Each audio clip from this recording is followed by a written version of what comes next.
अच्छे दिन अच्छे दिन। आखिर कांग्रेस ऐसा क्यों कह रही है कि अच्छे दिन आने वाले हैं, मोदी जी जाने वाले हैं? क्योंकि आरएसएस प्रमुख मोहन भागवत ने एक बयान दिया है। बकौल आरएसएस प्रमुख मोहन भागवत, जब आप 75 साल के हो जाते हैं तो आपको दूसरों को मौका देना चाहिए। और वो यहां नहीं रुकते, वो आगे ये भी कहते हैं कि जब आपको लोग शॉल पहनाने लगें तो समझ जाइए कि आपके रिटायरमेंट का वक्त आ गया है। बड़ा सवाल, क्या मोहन भागवत ने यह इशारा प्रधानमंत्री नरेंद्र मोदी को किया है? जब से लोकसभा चुनावों के नतीजे आए हैं, आरएसएस की मौजूदा भारतीय जनता पार्टी के नेतृत्व से जो नाराजगी और जो असहमतियां हैं, वो बार बार सामने उभर कर आती रही हैं। और अब मोहन भागवत का यह कहना, और मोहन भागवत भी इतने मासूम नहीं हैं, वो भी जानते हैं कि उनके इस बयान को प्रधानमंत्री नरेंद्र मोदी के उम्र के साथ जोड़कर देखा जाएगा। 17 सितंबर, वो तारीख जब प्रधानमंत्री नरेंद्र मोदी 75 साल के होने वाले हैं।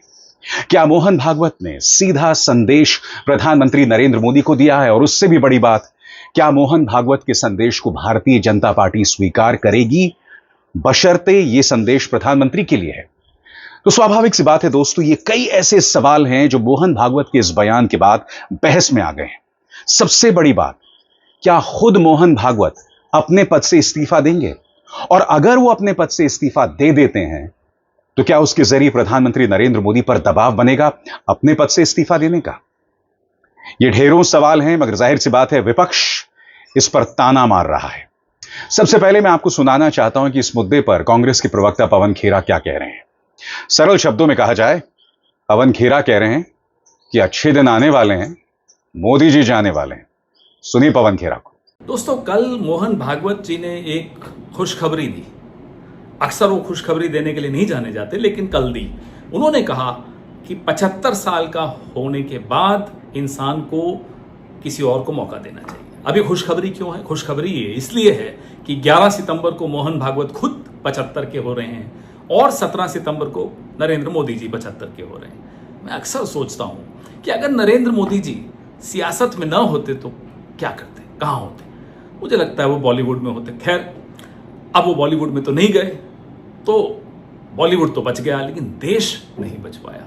11 साल से जो इस देश की हालत की है, संविधान की हालत की है, संवैधानिक संस्थाओं की हालत की है, अब 17 सितंबर को उससे हमें निजात मिलेगी और 11 सितंबर को भी निजात मिलने का पहला कदम होगा, क्योंकि इसी की जोड़ी है, दो जोड़ी है इन दोनों की। इसी ने संविधान की यह हालत की है, इसी ने देश की आत्मा के साथ खिलवाड़ किया है। तो एक हर्षोल्लास की लहर पूरे देश में कल शाम से दौड़ गई जब से मोहन भागवत जी का ये बयान सबके सामने आया। तो आप सब खुश हो जाइए, क्योंकि भारत की आत्मा के, भारत के संविधान के अच्छे दिन आने वाले हैं, क्योंकि नरेंद्र मोदी और मोहन भागवत जाने वाले हैं। इंतजार कीजिए दोस्तों, मैं आपके सामने कई किस्म की प्रतिक्रियाएं पेश करने वाला हूं जो मोहन भागवत के इस बयान पर सामने उभर कर आई है। मगर आपको एक बात समझना पड़ेगा, भारतीय जनता पार्टी में दो किस्म की नीतियां हैं। एक नीति जिस पर पार्टी के बाकी नेताओं को तोला जाता है, जिस नीति के हिसाब से दूसरों को चलना पड़ता है, और एक नीति जिस पर सिर्फ प्रधानमंत्री चलते हैं। सबसे बड़ी बात, ये जो 75 साल वाली सीमा थी, ये सिर्फ भारतीय जनता पार्टी के कुछ नेताओं के लिए लागू होती है, यानी कि लाल कृष्ण आडवाणी, मुरली मनोहर जोशी। मैं एक बात स्पष्ट कर देना चाहता हूं, 75 साल का ये रूल प्रधानमंत्री पर लागू नहीं होता। सबसे बड़ी बात, प्रधानमंत्री नरेंद्र मोदी अपने पद से इस्तीफा तभी देंगे जब वो खुद ये फैसला करेंगे। ना कोई आरएसएस, ना कोई भारतीय जनता पार्टी उन पर दबाव डाल सकती है अपने पद से इस्तीफा देने को लेकर। और उससे भी बड़ी बात, आज मैं एक बहुत बड़ी बात आपके सामने रख रहा हूं।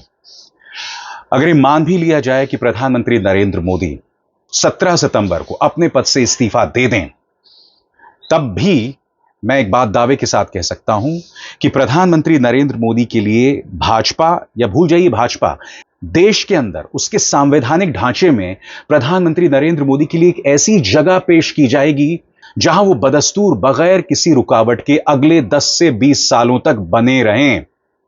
सही सुना आपने, मुझे ताज्जुब नहीं होने वाला है मैं आपको याद दिलाना चाहूंगा कि रूस के आजीवन राष्ट्रपति हैं व्लादिमीर पुतिन। इस वक्त भारतीय जनता पार्टी की राजनीति प्रधानमंत्री नरेंद्र मोदी के इर्द गिर्द इस कदर घूमती है कि भाजपा कल्पना भी नहीं कर सकती कि उनकी जगह किसी और को लाया जाए। और मैं जानता हूं उनके उत्तराधिकारी को लेकर भी पार्टी के अंदर द्वंद्व है, क्योंकि कई किस्म के दावेदार हैं। सबसे बड़ी दावेदारी तो दो लोगों की है और इनके बीच में लगातार द्वंद्व चलता रहता है। उत्तर प्रदेश के मुख्यमंत्री योगी आदित्यनाथ और देश के गृह मंत्री अमित शाह, जो कि गुजरात लॉबी से भी आते हैं। और एक तरह से कहा जा सकता है कि प्रधानमंत्री नरेंद्र मोदी के बाद अगर कोई उनकी जिम्मेदारी संभाल सकता है प्रधानमंत्री नरेंद्र मोदी के मन मुताबिक, तो वो अमित शाह हो सकते हैं। मुख्यमंत्री आदित्यनाथ और गुजरात लॉबी दोनों के बीच द्वंद्व चलता रहता है। मगर यह भी हकीकत है योगी आदित्यनाथ आरएसएस के पसंदीदा हैं। इसके अलावा कई अन्य नेता भी हैं जो पार्टी में वरिष्ठ नेता हैं, चाहे वो राजनाथ सिंह हो, चाहे वो नितिन गडकरी हो। नितिन गडकरी की बात करें तो वो आरएसएस के भी बहुत करीब माने जाते हैं। तो उस लिहाज से अगर हम दो फैक्टर्स को देखें, यानी कि नागपुर फैक्टर और गडकरी के आरएसएस के करीब होना, ये दोनों फैक्टर्स उन्हें एक मजबूत दावेदार बनाते हैं। मगर उनका रास्ता इतना आसान नहीं होने वाला है। जैसे मैंने कहा दोस्तों, प्रधानमंत्री नरेंद्र मोदी इस वक्त बहुत ही खुशी से विदेश यात्रा पर जाते हैं। उन्हें बहुत शौक है फोटो खिंचवाने का, उन्हें बहुत शौक है दुनिया भर के नेताओं से गले मिलने का, हाथ मिलाने का। उन्हें बहुत शौक है खुद को बार बार विश्व गुरु के तौर पर पेश करने का। सबसे बड़ी बात, उनकी पार्टी और उनका प्रचार तंत्र बार बार यह कहता है कि देखिए प्रधानमंत्री नरेंद्र मोदी को कितना सम्मान मिल रहा है। तो आप मुझे बताइए, ऐसे में क्या प्रधानमंत्री अपना पद छोड़ सकते हैं? और हां, आपके जहन में सवाल होगा कि अगर ऐसा हो जाता है तो देश में माहौल क्या होगा। उससे पहले प्रतिक्रियाओं का दौर लगातार मिल रहा है। मैं आपको बतलाना चाहता हूं कि आम आदमी पार्टी के नेता सौरभ भारद्वाज ने इस मुद्दे पर अपनी टिप्पणी दी है। उन्होंने कहा कि इस्तीफा तो होना ही चाहिए, क्योंकि खास उम्र के बाद यह इस्तीफा होना चाहिए। और उन्होंने कहीं ना कहीं यह ताना बिहार के मुख्यमंत्री नीतीश कुमार पर भी मारा है। सुनिए सौरभ भारद्वाज क्या कह रहे हैं। राष्ट्रीय स्वयंसेवक संघ भारतीय जनता पार्टी की मातृ संस्था है और आरएसएस का ही नहीं, पूरी दुनिया भर के अंदर ये बात मानी जाती है कि कोई भी आदमी किसी काम को करने में सक्षम जो है, उसकी जो एफिशिएंसी है, वो एक आयु तक होती है। 60 साल पे सरकारी कर्मचारी रिटायर हो जाता है। हाई कोर्ट, सुप्रीम कोर्ट के जज भी जो है 65 साल की उम्र में रिटायर हो जाते हैं। हालांकि आप देखिए चंद्रचूड़ साहब जब रिटायर हुए वो अच्छे खासे थे, स्वस्थ थे, काम भी कर रहे हैं, यूनिवर्सिटी में पढ़ा रहे हैं। मगर उनका जो मेन काम है उसके लिए उनको कहा जाता है कि साहब अब आप और लोगों को आने दीजिए। और यही प्रकृति का नियम है। और ये बात सिर्फ प्रधानमंत्री जी के लिए नहीं है, ये बात नीतीश कुमार जी के लिए भी है। ये बात बहुत सारे अलग अलग पार्टियों के अंदर, चाहे वो भारतीय जनता पार्टी हो, चाहे वो कोई भी पार्टी हो, उनके सांसदों के लिए, विधायकों के लिए, मुख्यमंत्रियों के लिए, सबके लिए लागू है। मगर प्रधानमंत्री क्योंकि देश का शीर्ष पद है, उस पर जो परिपाटी चलती है उसका अनुसरण चाहे ना चाहे पूरे देश के अंदर, लीडरशिप के अंदर, पॉलिटिकल लीडरशिप के अंदर होता है। तो आरएसएस अपनी तरफ से इशारा कर सकता है, आरएसएस कोई डिक्टेट तो दे नहीं सकता। अब उस इशारे को मानना ना मानना ये भारतीय जनता पार्टी के हाथ में है। और आगे बढ़ने से पहले एक जरूरी संदेश, मेरे कार्यक्रमों के लिए आप नोटिफिकेशन का इंतजार मत कीजिए। मेरे चैनल में जाइए और खुद जाकर कार्यक्रम देखिए और रहिए अपडेटेड। और हां, ज्वाइन कीजिए मेरा चैनल। देखिए यह जरूरी संदेश। स्वतंत्र और आजाद पत्रकारिता का समर्थन कीजिए, सच में मेरा साथी बनिए। बहुत आसान है दोस्तों, इस ज्वाइन बटन को दबाइए और आपके सामने आएंगे ये 3 विकल्प, इनमें से एक चुनिए और सच के इस सफर में मेरा साथी बनिए। उद्धव सेना की सांसद प्रियंका चतुर्वेदी ने भी तंज कसते हुए, मुस्कुराते हुए कहा है कि यह कहीं ना कहीं संदेश प्रधानमंत्री नरेंद्र मोदी के लिए है। सुनिए प्रियंका क्या कह रही है। साफ साफ संदेश है और साफ साफ पता भी चल रहा है किसके लिए कौन 75 साल अपना बनाने वाले हैं सितंबर में। देश जानता है, देश क्या अब तो सारी दुनिया भी जानती है, क्योंकि प्रधानमंत्री जी सारी दुनिया में अभी होकर आए हैं, 5 राज्यों में, देशों में होकर आए हैं। तो मैं मानती हूं कि आरएसएस और भारतीय जनता पार्टी में जो आपस में जो चल रहा है उनके जो स्टेटमेंट है उसे स्पष्ट दिखाई दे रहा है।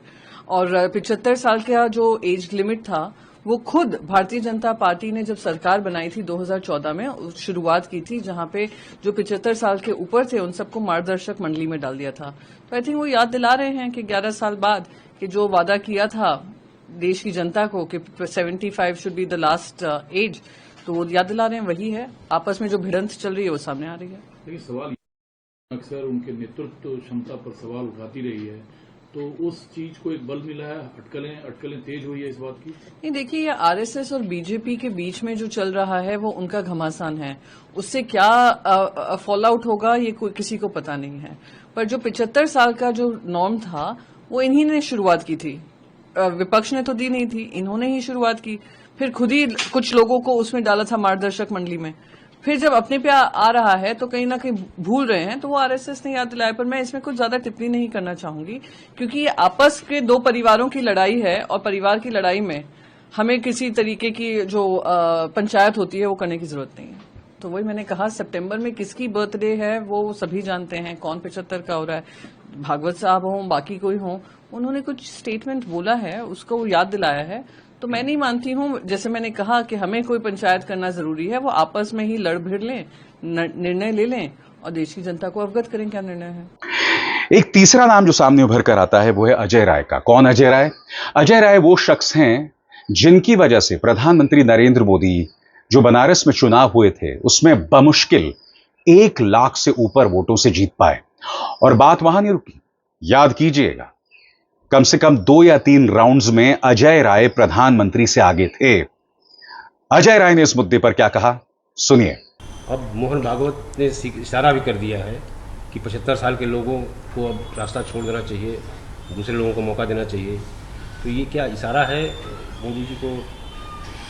देखिए, मैं इतना ही कहना चाहूँगा कि ये जो तय किया 75 साल इन्होंने तय किया है, तो अब वो उनका काम है। मेरा काम इतना ही है कि जो सही बात है उसको बताना, दिखाना, और मोदी जी को इसे भी संन्यास लेना चाहिए, चले जाना चाहिए। तो जैसे कि कुछ देर पहले मैंने आपसे कहा, अगर ऐसा हो जाता है और प्रधानमंत्री नरेंद्र मोदी अपने पद से इस्तीफा दे देते हैं तो क्या होगा? या सबसे बड़ी बात, जैसे मैंने कहा, यह फैसला खुद प्रधानमंत्री कर सकते हैं। लिहाजा आपको तैयार होना चाहिए कि 17 सितंबर को एक किस्म का ड्रामा भी रचा जा सकता है। इस शब्द के लिए माफी मांगना चाहूंगा मैं। ड्रामा कैसे, मैं आपको बता रहा हूं। हो सकता है कि प्रधानमंत्री नरेंद्र मोदी भारतीय जनता पार्टी की एक बैठक में आए और वो इस बात का ऐलान कर दें, और फिर आप देखिएगा पार्टी के बड़े बड़े नेता रोने लगेंगे, सिर पीटने लगेंगे कि मोदी जी मत जाइए। कई लोग कहेंगे तुसी जा रहे हो, तुसी ना जाओ। वो फिल्म है ना, कुछ कुछ होता है, उसका डायलॉग भी है, सरदार जी बोल रहे होते हैं छोटे से। तो इस तरह का ड्रामा होने वाला है। और ऐसा नहीं है कि ऐसा ड्रामा भारतीय राजनीति में नहीं हुआ। 2 मिसालें। 2014 में जब मोदी प्रधानमंत्री बने थे और लाल कृष्ण आडवाणी ने एक बयान दिया था, तब प्रधानमंत्री नरेंद्र मोदी फूट फूट कर रोने लगे थे। वो नजारा याद है आपको? और फिर उससे भी पहले जब कांग्रेस सत्ता में आई थी 2003-2004 में, और यह खबर आने लगी थी कि सोनिया गांधी देश की प्रधानमंत्री बनेंगे, तब आपको याद होगा सुषमा स्वराज ने कहा था कि अगर सोनिया देश की प्रधानमंत्री बनी तो मैं अपना सिर मुंडवा दूंगी। और उसके बाद सोनिया सामने आती हैं कांग्रेस की एक बैठक में संसद के अंदर, और वो कहती हैं कि मैं प्रधानमंत्री नहीं बनने वाली हूं। और फिर आपको याद होगा रेणुका चौधरी, पार्टी के तमाम बड़े बड़े नेता, सीडब्ल्यूसी के नेता रोने लगते हैं, फूटने लगते हैं। कहने का अर्थ साफ है, इस तरह का ड्रामा भारतीय राजनीति में अमूमन होता है। और मैं दावे के साथ कह सकता हूं कि अगर 17 सितंबर के बाद प्रधानमंत्री नरेंद्र मोदी इस बात का ऐलान करते हैं तो आप यही ड्रामा देखने वाले हैं। और मुझे यह भी लगता है दोस्तों, जानबूझकर यह ड्रामा खेला जाएगा, अगर खेला जाता है तो। और मैं आपको बताता हूं क्यों। क्योंकि देखिए, भारतीय जनता पार्टी एक चुनावी मशीनरी है। भाजपा को लगता है कि भाई हमें वोट हासिल करना है और हर कीमत पे वोट हासिल करना है। उन्हें हमेशा ऐसे मुद्दों की तलाश होती है जिसके जरिए वो सहानुभूति हासिल कर सकें। अब अगर प्रधानमंत्री नरेंद्र मोदी के इस्तीफे के ड्रामा के आसपास एक राजनीतिक घटनाक्रम रचा जाए तो भाजपा जरूर इसका चुनावी फायदा उठा सकती है। वो प्रधानमंत्री का एक इंटरव्यू नहीं था, क्लाउड कवर था, फायदा उठाया जा सकता था। अब उसे यहां पर जोड़ के देखिए कि प्रधानमंत्री नरेंद्र मोदी के इस्तीफे का मौका था, फायदा उठाया जा सकता था। समझ रहे हैं आप क्या हो रहा है? और फिर गोदी मीडिया में क्या नजारा होगा? तमाम जो पापा की परियां और ये जो तमाम गुल्लू और कालू हैं, मैं दावे के साथ कह सकता हूं, ये लोग आंसू बहा रहे होंगे, कई फूट फूट कर रो रही होंगी। क्योंकि स्वाभाविक सी बात है दोस्तों कि जब ये लोग इस तरह के सवाल करते हैं कि भाई आप कौन सा टॉनिक पीते हैं, जब ये लोग पूरी तरह से नतमस्तक हैं प्रधानमंत्री के सामने, एक भी कठिन सवाल नहीं पूछते हैं, तो स्वाभाविक सी बात है अगर प्रधानमंत्री नरेंद्र मोदी ने अपने इस्तीफे का ऐलान कर दिया तो ये लोग आंसू बहाएंगे, ये लोग आंसू बहाएंगे, और इसमें मुझे कोई शक नहीं है। मगर सबसे बड़ी बात आपको गौर करना पड़ेगा, प्रधानमंत्री नरेंद्र मोदी इस्तीफा तभी देंगे जब उन्हें इसमें अपना फायदा दिखाई देगा। और फायदा क्या? इस्तीफे के बावजूद प्रधानमंत्री नरेंद्र मोदी अपने हाथ से ताकत नहीं गंवाना चाहते। सबसे बड़ी बात, मुझे नहीं लगता है कि आरएसएस की वजह से वो इस्तीफा देंगे। इस वक्त ये कहना मुश्किल है कि आरएसएस कितना ताकतवर है, क्योंकि प्रधानमंत्री नरेंद्र मोदी के प्रधानमंत्री बनने के बाद आरएसएस बीजेपी से पीछे चली गई है, मुझे ऐसा लगता है। हां, एक जमाना हुआ करता था कि लाल कृष्ण आडवाणी पाकिस्तान जाते थे, जिन्ना की तारीफ करते थे, और फिर जब आरएसएस कहता था तो उन्हें अपने पद से इस्तीफा देना पड़ता था। वो अलग दौर था, मगर अब दौर अलग है। अब प्रधानमंत्री नरेंद्र मोदी के करिश्मे को गोदी मीडिया, उनके प्रचार तंत्र ने इतना बढ़ा चढ़ाकर पेश किया है, जिसमें काफी कुछ झूठ भी है। तो हो क्या रहा है कि आरएसएस कहीं ना कहीं पीछे चला गया है। आरएसएस प्रधानमंत्री नरेंद्र मोदी को बहुत कुछ कहता है, मगर प्रधानमंत्री नरेंद्र मोदी हो चाहे भाजपा के नेता, कोई नहीं सुनता है साहब। उल्टा कभी कभी आरएसएस को नसीहत दे दी जाती है कि आप अपनी हद में रहिए। आप खुद बताइए, आखिरी बार प्रधानमंत्री नरेंद्र मोदी ने नागपुर जाकर सरसंघ चालक मोहन भागवत से मुलाकात कब की? कहने का अर्थ साफ है, प्रधानमंत्री इस्तीफा तभी देंगे जब देश के संवैधानिक ढांचे में उनके लिए ऐसी जगह बनेगी कि वो अगले 10 से 12 या 15 साल तक ताकत वाली स्थिति में बने रहेंगे, और उसके लिए तैयारी शुरू की जाएगी। उसके लिए पहले से एक संवैधानिक पोस्ट क्रिएट किया जाएगा, या हो सकता है मौजूदा संवैधानिक पोस्ट में ऐसे बदलाव किए जाएंगे जिसके चलते प्रधानमंत्री नरेंद्र मोदी राजनीतिक तौर पर अजेय बन सकें। मगर एक दिक्कत है, हर गुजरते दिन के साथ प्रधानमंत्री की विश्वसनीयता पर सवाल खड़े हो रहे हैं। अब उनके कट्टर समर्थक भी ये नहीं मानते कि वो विश्व गुरु हैं। किस तरह से ट्रंप के सामने वो झुके झुके रहते हैं, सबने देखा। किस तरह से ऑपरेशन सिंदूर, जहां हमारी सेना हमें जीत दिलवा रही थी, उन्होंने अचानक रोक दिया रहस्यमय कारणों से, शायद ट्रंप के दबाव के चलते।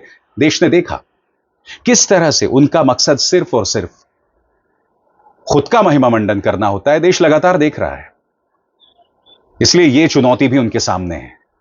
वो ज्यादा दिन रहेंगे तो उन पर सवाल खड़े होंगे। इसके अलावा भाजपा के सामने एक और बड़ी चुनौती है।